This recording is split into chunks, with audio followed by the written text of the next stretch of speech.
You are Locked On Patriots, your daily New England Patriots podcast. Part of the Locked On Podcast Network, your team every day.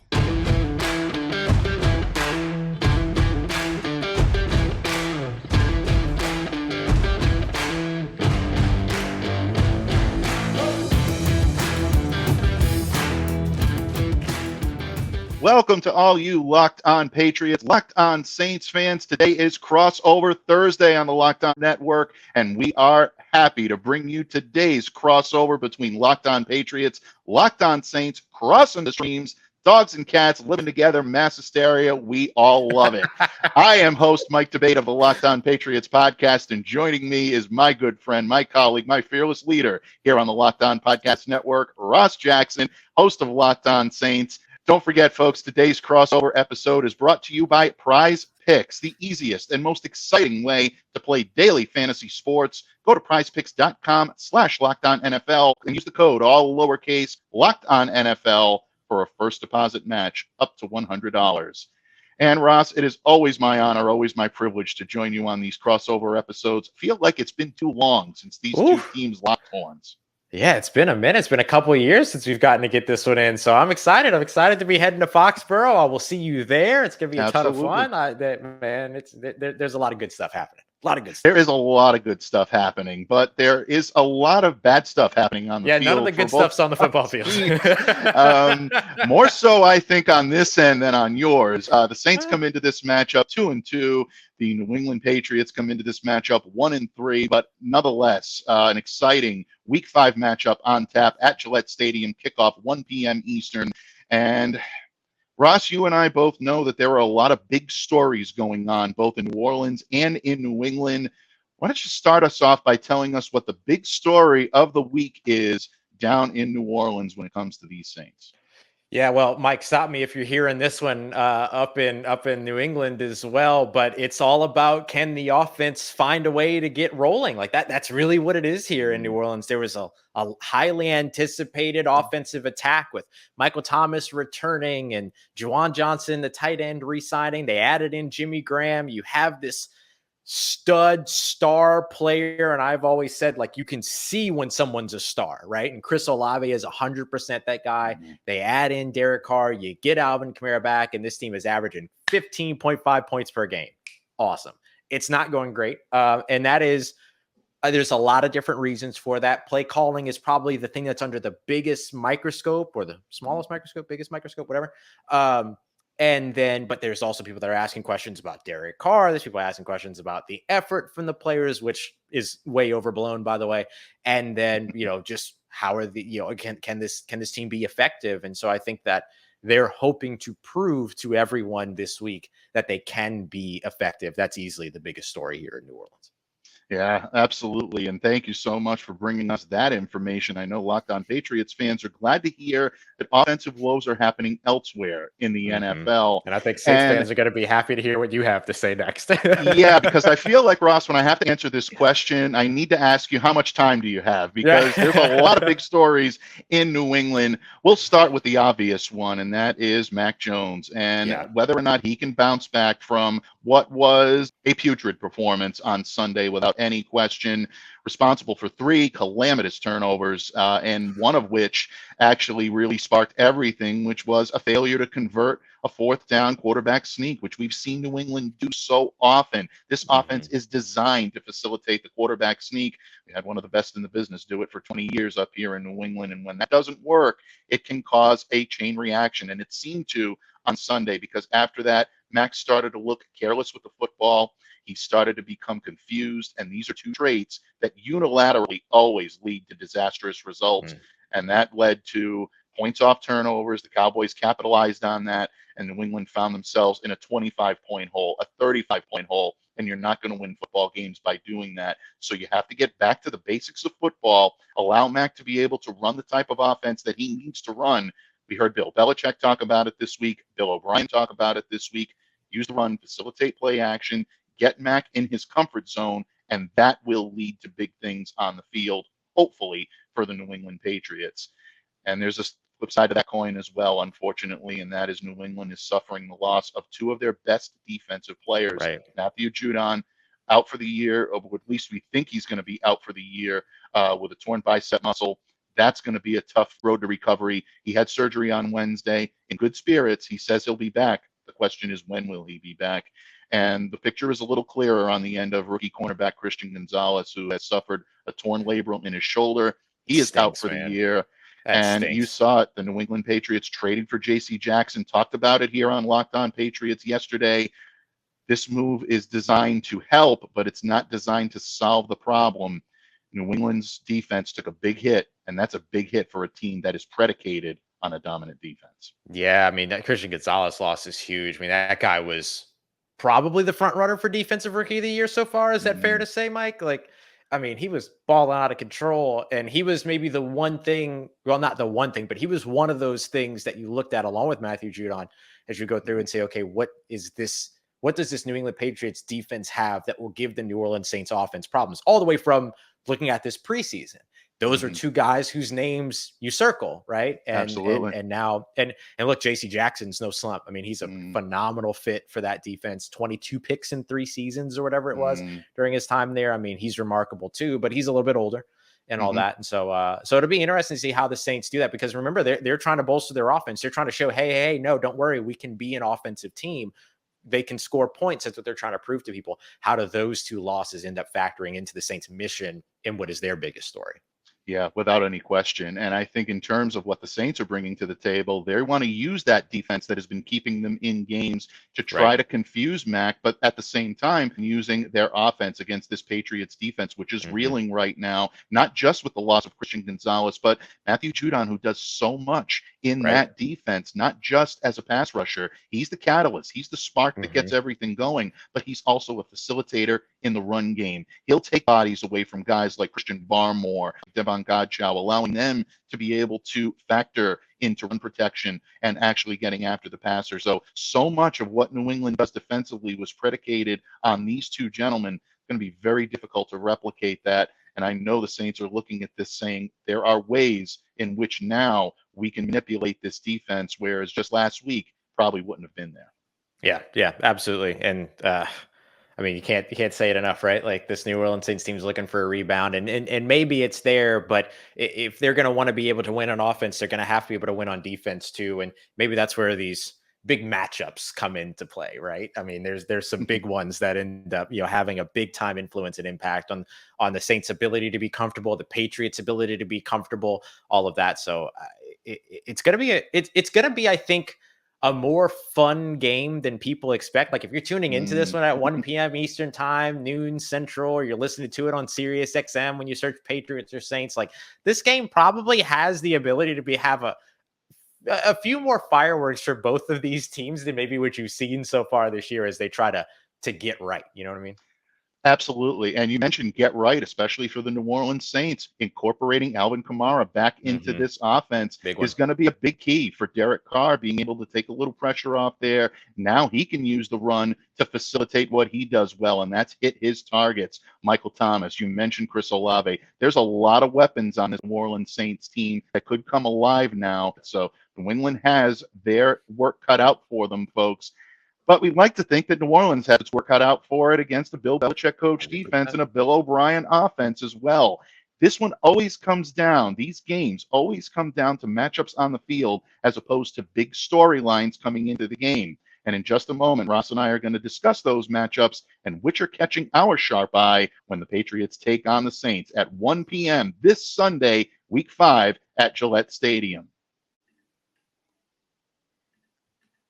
Locked On listeners, football season is in full swing. There is no better time to use our good friends over at PrizePicks for all of your needs. They are the largest independently owned daily fantasy sports platform in North America, and they're the easiest and most exciting way to play daily fantasy sports. It's just you against the numbers. Instead of battling thousands of other players, including those pros and those sharks, you don't need to worry about that. You pick more than or less than on a 2 to 6 player stat projection and watch the winnings just roll in.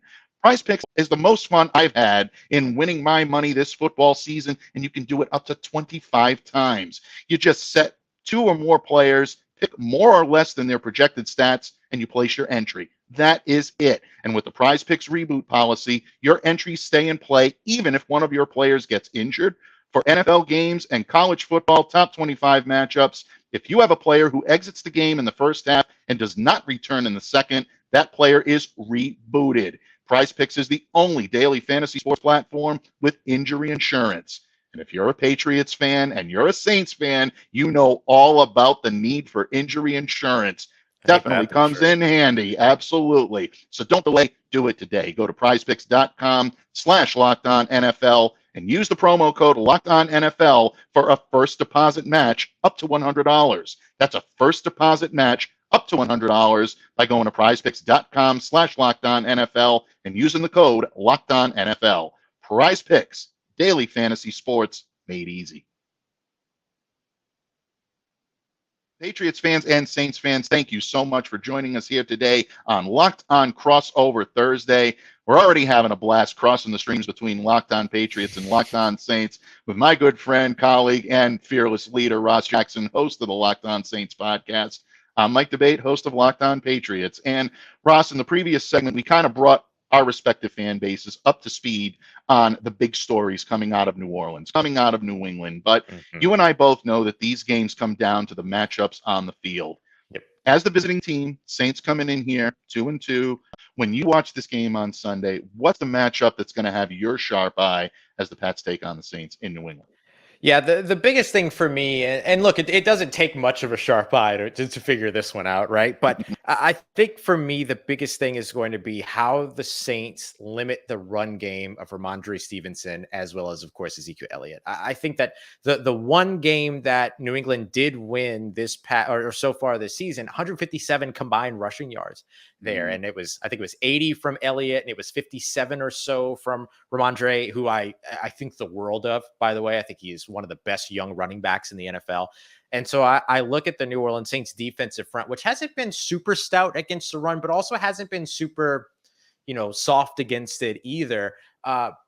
This is something that they've got to do. They have to limit Mac Jones's escape routes effectively. They have to put the ball in Mac Jones's hands and say, okay, beat us. I think that Mac Jones gets a lot more flack than maybe he deserves dealing with some of the things. And look, there's not a ton of high level pass catching weapons there in New England, particularly at wide receiver. You're throwing the Kendrick Bournes of the world and all that, who are respectably good, but they don't have a Michael Thomas. They don't have a Chris Olave. They don't have the same type of caliber pass catcher. And so I look at the Saints' ability to match up with those pass catchers in their secondary.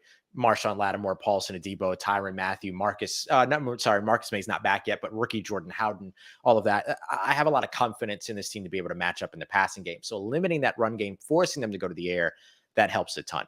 This New England Patriots team, 71% of their drives so far this season have ended in either a punt or a turnover. That happens when you go to the air, right? You force those incompletions, you take the ball away, whatever it might be. But in order for them to really get to the points where they make them one-dimensional, they have to get rid of that run game and make sure that these big talented backs don't end up running over them. Absolutely. I got a funny feeling we're going to come back to the Patriots run game in just a bit, because it is that 100%. Important to absolutely facilitating what the Patriots do well. But I'd be lying if I said that I'm not going to have my sharp eye on Chris Olave, who I've had my sharp eye on since his days at Ohio State. And I definitely wanted to see what this kid could do in the NFL, in a Patriots uniform especially. But if he's somewhere, I'm definitely glad he's with the Saints, then with another franchise that will remain nameless. We don't have to worry about going there right now, but I think there is a lot to watch in this game if you're a Patriots fan and trying to control the opponent's top receiver, and that is Chris. I mean, obviously Michael Thomas is going to command attention as well. The pedigree and the resume he brings to this game is definitely worthy of that. But Olave right now, 23 catches, 306 yards, one of the best young receivers in this game. And again, Thomas is no slouch. 22 and 219 are not exactly, poor numbers, but this is what's going to happen for the New England Patriots. Christian Gonzalez took away, or at least attempted to take away, opponent's top receiver. And that's not happening this week. J.C. Jackson is not going to be up to speed and probably back on the field in time to play in this game. It's possible, but I don't believe that will happen. So if you're the New England Patriots, now what you need to do is you need to move away from your bread and butter, which is what you love to do on the defensive side of the ball. Man coverage and single high looks. Bill Belichick almost invented it. It's his type of defense. You're forced to move away from that now if you're the Patriots. So now it's Miles Bryant and Sean Wade on the perimeters. Now it's Jalen Mills coming in and helping in the slot. And you're going to have the 3 safety looks to come over and be able to help out. So puts a lot of pressure on your defense, especially the secondary and especially the cornerbacks, when you don't have that true lockdown presence that Christian Gonzalez gave to you. On the flip side, Matthew Judon being out of the picture also puts the pass rush on notice. That's going to put some added pressure on the coverage. So my matchup right now is seeing whether or not Derek Carr is going to be able to test guys like Chris Olave mostly, but also someone like a Michael Thomas and Rashid Shaheed, who's definitely fast. He can get out there. Is he going to start to test the weaknesses in that secondary? That's what I'm watching closely if I'm a Patriots fan. I celebrate you for coming in as a non-Saints analyst and recognizing the talent of Rashid Shaheed.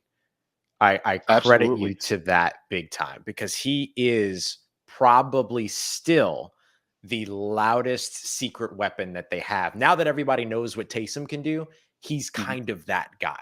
Look, I mean, it speaks for itself. 12 catches, 185 yards for Rashid, but he's going to demand attention over the top as well. And again, this speaks to the pressure, and it speaks to the dearth of talent right now, or I shouldn't say the dearth of talent, because I think that this Patriots secondary is playing at the highest level it can, but just devoid of bodies right now, devoid of guys that can come in and provide help. If the Patriots can increase the pass pressure on Derek Carr, which has been his Achilles heel right now, pass protection, correct me if I'm wrong, Ross, seems to be where this New Orleans Saints team has struggled. It led to the shoulder injury in week 3 against the Green Bay Packers, which was a concern for the Saints coming into week 4, and 13 sacks right now. So that's something that the Patriots need to exploit. But again, when you don't have that lockdown presence, it leads to big problems. And that's where I'm concerned right now for the New England Patriots. Yeah. And the other side too, for New Orleans, the pass rush becomes really important on their defensive side as well, and trying to rustle Mac Jones up a little bit, get him uncomfortable, all those things.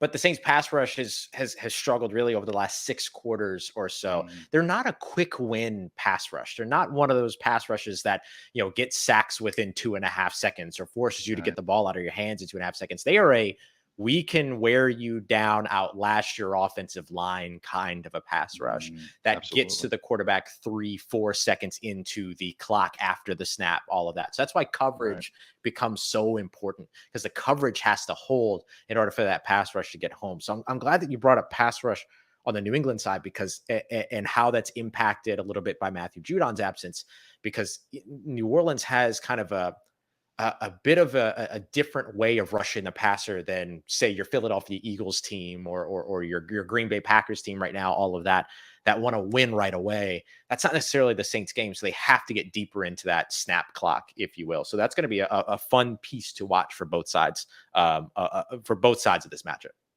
Absolutely. And I couldn't have said it better. And it also leads us into our next discussion here on Locked On Patriots and Locked On Saints crossover, and that is if these two teams are to be victorious, because only one can be unless we end in a tie, which is possible. We don't believe in those. Only one team will be victorious. And Ross, I know there's a lot of mutual respect between these two franchises. We've been covering Locked On Patriots and Locked On Saints games since Tom Brady and Drew Brees were back there and doing their thing. So we know that there's a lot of respect, but ultimately, one team will come out on top.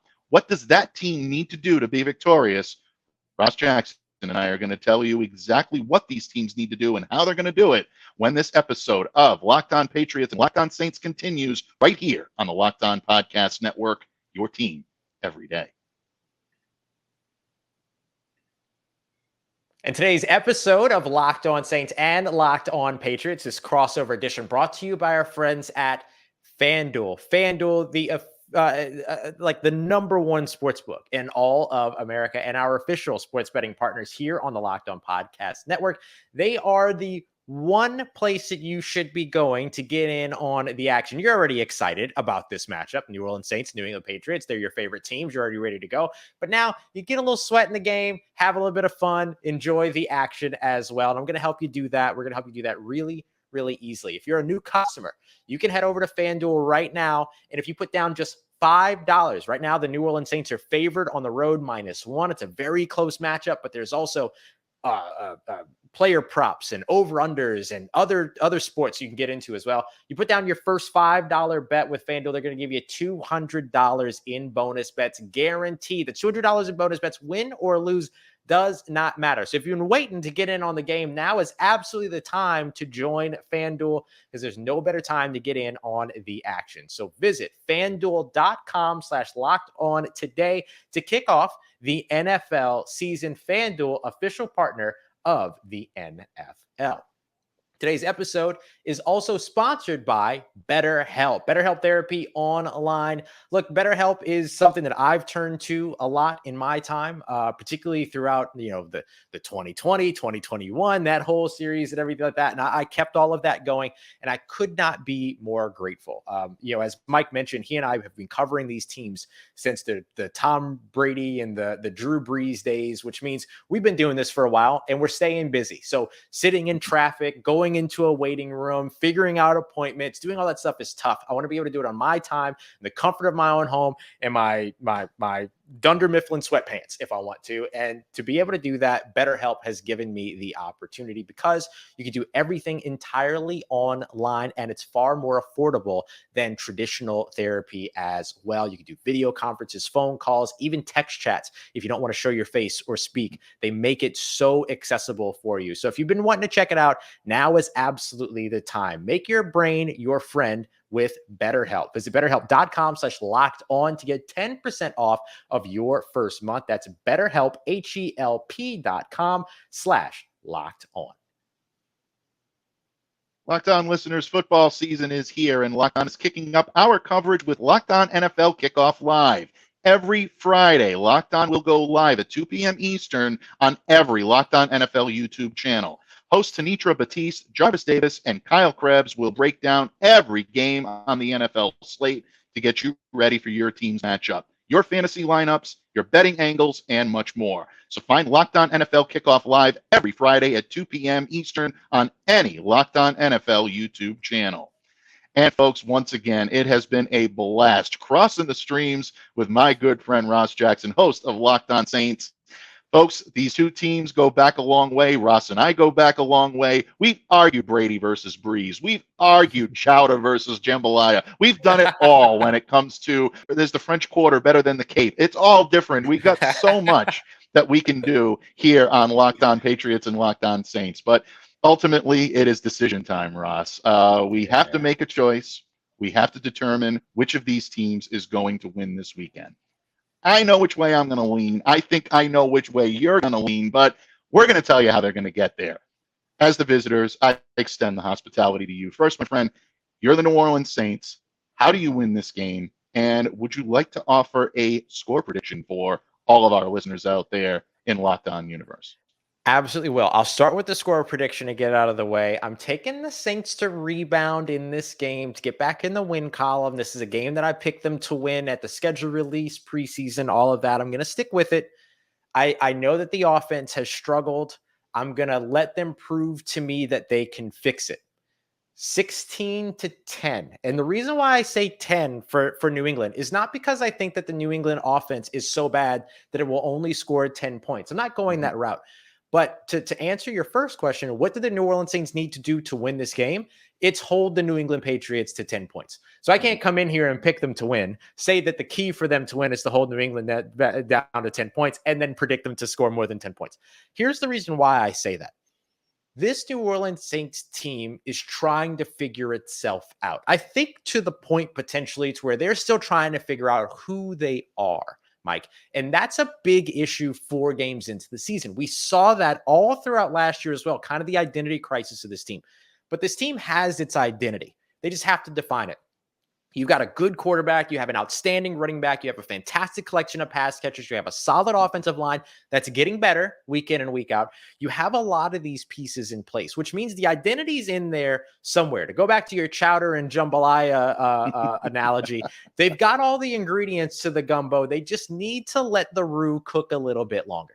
So I think if they can get there, then they will be in an opportunity to be able to win this game. But the roux for this team is the defense. That is the base. That is the stock. That's where it all starts. And so if this defense can hold this New England Patriots team to a lower scoring game, then they have the clearance that they need to be able to get their offense in rhythm. And it's not all going to happen in one game. It's not all going to happen in 1 week. But I do think that New England tendency of giving the ball away, not necessarily as a turnover, but also punting, nearly 3/4 of the time is going to allow the New Orleans Saints to get better in rhythm. The Saints average around 6 plays per drive, so they can put together some long drives. They've just had trouble finding the end zone. I don't know that the end zone part of it completely heals this week, but I think that the offense gets to putting together the longer drives, keeping New England's offense off the field, and then getting them off the field when they are there. Yeah, I think if you describe everything that you've just described to a T, it ifs. Probably will be a long afternoon for the New England Patriots. But there are a lot of ifs on the Patriots side, too. You mentioned all of the pluses that the New Orleans Saints have coming into this game. Great quarterback, solid running game, great pass catchers, and improving offensive line. Somewhere along the line, my listeners at Locked On Patriots are going, why can't we get that? Why can't we have those? Those are things that right now are shaky. And the one thing the Patriots could always hold their hat on was a dominant defense, or at least a defense that was going to give them the opportunity to remain in games. Without Christian Gonzalez, without Matthew Judon, that is in doubt. So what are the keys for the Patriots to be able to pull this out? Well, to me, it starts on the offensive side of the ball. First of all, you have to take care of the football. That's something the New England Patriots have not done well. You need to be able to move the football. And to do that, you need to use the run to facilitate play action. That is how Bill O'Brien makes his bones. As a Godfather fan, I say that very honestly. Get Ramondre Stevenson going early. Get Ezekiel Elliott going early. Get them runs that are designed to keep the Saints on their heels. When you do that, Mac Jones can bring the defense up. He can lead his receivers under it. That's when you start hitting your receivers for short yardage gains to get him used to a rhythm. You need guys like Juju Smith-Schuster. You need guys like Kendrick Bourne to get involved. And Demario Douglas obviously needs to be a big part of this matchup as well. The rookie receiver, who is their best playmaker right now, got to get him involved. The defensive side of the ball need help from guys like Miles Bryant, Jalen Mills in the secondary. And along the line, they need guys like Josh Uche to step up and be an alpha pass rusher. You need someone like an Anthony Jennings to step up and play like a starter. And they're going to put a lot on the rookie shoulders this week. Keon White, he's going to have to be called upon to bring a lot in the run defense and also a lot in the pass rush. So based on that, I think New England is going to be able to right the ship this week. I like them 17-14 in this. Might come down to a Chad Ryland field goal either early or late. But I think the Patriots find a way to get into the end zone twice, and I think that's enough to be able to give them the victory on Sunday. Gotta love it. Yeah. I mean, these are two teams that 2 touchdowns might be enough. You know what I mean? Like that's really, that's kind of where these two teams are offensively. And so, I mean, look, we both listed off a lot of ifs. We'll see if we'll see which team turns some of those ifs into reality, because these teams are both fighting to bounce back. Absolutely, without question. And it's going to be a fun one regardless. And it's going to be a game where both of these teams need to come in and play their A game in order to win. Which one does it? Well, we're going to find out on Sunday at 1 p.m. from Gillette Stadium. Ross and I are going to be there bringing you all the action, but definitely stay tuned to Locked On Saints, Locked On Patriots for the very latest leading up to this, whether it's injury news or player news. We're going to have you covered on the Locked On Podcast Network as we do each and every day. Folks, it is a blast when Ross joins me here on the microphone, and I've enjoyed this thoroughly. We hope you've enjoyed today's crossover episode, so definitely continue to stay locked in to Locked On Patriots and Locked On Saints. And in the meantime, we remind you to stay safe and to stay well and to be the change you all wish to see in the world. On behalf of Ross Jackson of Locked On Saints, I'm Mike DeVate of Locked On Patriots. Have a great day, everyone. We'll see you back here again tomorrow, as always, on the Locked On Podcast Network, your team every day.